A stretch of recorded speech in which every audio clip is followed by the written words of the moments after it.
Global summit కి సంబంధించిన latest updates తో టీవీ ప్రతినిధి ప్రభాకర్ మనకు లైవ్ లో జాయిన్ అవుతున్నారు. ప్రభాకర్, ఎంతో ప్రతిష్టాత్మకంగా తీసుకుంది తెలంగాణ ప్రభుత్వం గ్లోబల్ సమిట్ ని. సక్సెస్ఫుల్ గా దాదాపు కంప్లీట్ అయిపోయిందా? ఇప్పుడు ఎగ్జాక్ట్ గా ఏం జరుగుతోంది, ఇలాంటి రెస్పాన్స్ వస్తుంది, లాస్ట్ డే ఫైనల్ మూమెంట్ ఎలా ఉంది అక్కడ? అందరు కూడా హ్యాపీ ఫేసెస్తో ఫేర్వెల్ మూడ్లో ఉన్నారు. గ్లోబల్ సమ్మిట్ 2 రోజుల పాటు జరిగినప్పటికీ దాదాపు ఆఫీసర్స్, మంత్రులు, అట్లాగే మిగతా అందరూ కూడా దాదాపు నెల రోజుల నుంచి ఇక్కడ కష్టపడుతూనే ఉన్నారు. వాళ్ళందరూ కూడా గ్లోబల్ సమ్మిట్ సక్సెస్తో హ్యాపీ ఫేసెస్తో ఇంటికి తిరిగి వెళ్తున్న పరిస్థితి కనబడుతుంది. మనం ప్రస్తుతం టన్నెల్లో ఉన్నాం.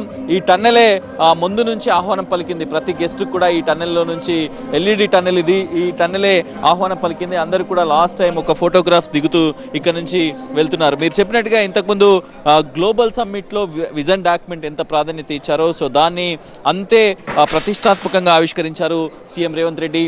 ఒక రోబోతో ఆ గ్లోబల్ డాక్యుమెంట్ను సీఎంకు అందజేసి తీసుకువచ్చారు. ప్రతి ఒక్కరు కూడా డెలిగేట్స్, అట్లాగే పోలీస్ ఆఫీసర్స్, డ్యూటీ ఆఫీసర్స్, ఇక్కడున్న రెవెన్యూ ఆఫీసర్స్, అన్ని డిపార్ట్మెంట్స్ ఆఫీసర్స్ అందరు కూడా వెళ్తున్నారు. ప్రతి ఒక్కరికి కూడా సీఎం పిలిచి సన్మానించి పంపిస్తున్నారు. ఆఫీసర్స్ అందరినీ కూడా తమ హెడ్స్ అందరు కూడా అప్రిషియేట్ చేస్తూ మిగతా వారికి ఇవ్వాల్సిన మెమెంటోస్ అన్ని కూడా కంప్లీట్ చేసుకొని ఫైనల్ ప్రోగ్రామ్ అంతా కూడా అయిపోయిన తర్వాత వెళ్తున్నారు. చాలా క్లియర్గా తన విజన్ ప్రకటించింది తెలంగాణ ప్రభుత్వం. చాలా 3 పాయింట్ ఫార్ములాతో ముందుకొచ్చింది. ఇప్పటికే హైదరాబాద్ను, తెలంగాణను 3 ప్రాంతాలుగా చేసింది, క్యూఆర్, ప్యూర్, రేర్ అంటూ. సో వాటికి సంబంధించి ఏ విధంగా ఎలాంటి వ్యూహాలతో ముందుకెళ్ళబోతుంది అనేది చెప్పింది. దాంతోపాటుగా 3 సూత్రాలు లక్ష్య సాధన కోసం, ఈ టార్గెట్ చేరుకోవడం కోసం 3 సూత్రాలను చెప్పింది. ఎకనామిక్ గ్రోత్, అట్లాగే ఇంక్లూజివ్ డెవలప్మెంట్, సస్టైనబుల్ డెవలప్మెంట్. ఈ 3 సూత్రాల ద్వారా 10 వ్యూహాలను తెలంగాణ ప్రభుత్వం తీసుకుంది. ఆ 10 వ్యూహాలను అమలు చేయడం, తెలంగాణ మొత్తాన్ని అభివృద్ధి చేయడం, ఈ 3 సూత్రాలు అమలు చేయడం, 10 వ్యూహాలను అమలు చేయడం, తెలంగాణ మొత్తాన్ని అభివృద్ధి చేయడం. సో ఈ రకంగా విజన్ డాక్యుమెంట్ అంతా కూడా రూపొందించింది. దాంట్లో టెక్నాలజీ అండ్ ఇన్నోవేషన్ ఉంది, ఎఫిషియెంట్ ఫైనాన్సింగ్ ఉంది, గుడ్ గవర్నెన్స్ ఉంది. అట్లా 10 రకాల వ్యూహాలు ఉన్నాయి. 3 అంచెల వ్యూహం ఆల్రెడీ క్యూఆర్, ప్యూర్, రేర్ ఉంది. కోర్ అర్బన్ తెలంగాణను చేసుకోవడం, అలాగే పెరి అర్బన్ తెలంగాణను అభివృద్ధి చేసుకోవడం, దాంతోపాటుగా రూరల్ తెలంగాణ ఎకానమీని జనరేట్ చేసుకోవడం. ఇట్లా చాలా ప్లాన్డ్గా 4 లక్షల మంది అభిప్రాయాలు ఆన్లైన్ ద్వారా తీసుకున్నారు. మంత్రులు పార్టిసిపేట్ చేశారు, అధికారులు.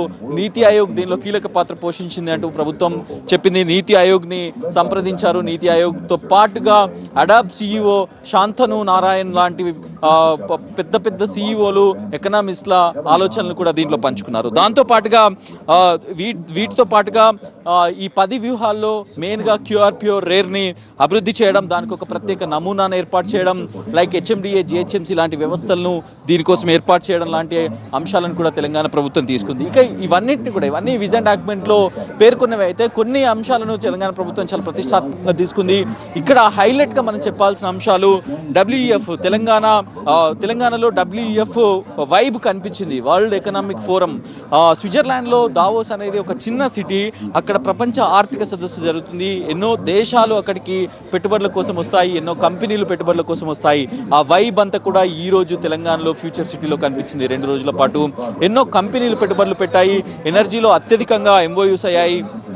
ప్రతి మెమరాండమ్ ఆఫ్ అండర్స్టాండింగ్కు ఆయా మంత్రి, ఆయా సెక్రటరీలు, ఆయా ప్రిన్సిపల్ సెక్రటరీలు, ఆ హెచ్ఓడీలు చాలా కష్టపడ్డారు. సో దాంట్లో భాగంగానే 5 లక్షలకు పైగా కోట్ల ఎంఓయూలను తెలంగాణ ప్రభుత్వం సాధించింది. అంత పెద్ద ఇన్వెస్ట్మెంట్లను సాధించగలిగింది.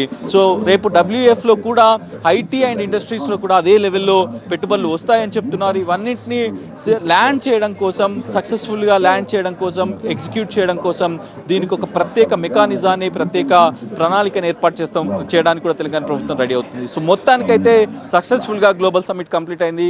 సక్సెస్ఫుల్ టీవీ9 ఎప్పటికప్పుడు గ్లోబల్ సమ్మిట్ అప్డేట్స్ అందిస్తూ వచ్చింది. విజన్ డాక్యుమెంట్ కూడా టీవీ9 ముందే ప్రేక్షకులకు అందించింది. సో మొత్తం గ్లోబల్ సమ్మిట్ అయితే సక్సెస్ అయింది. ప్రతి ఒక్కరు కూడా హ్యాపీ ఫేసెస్తో ఇంటికి వెళ్తున్నారు.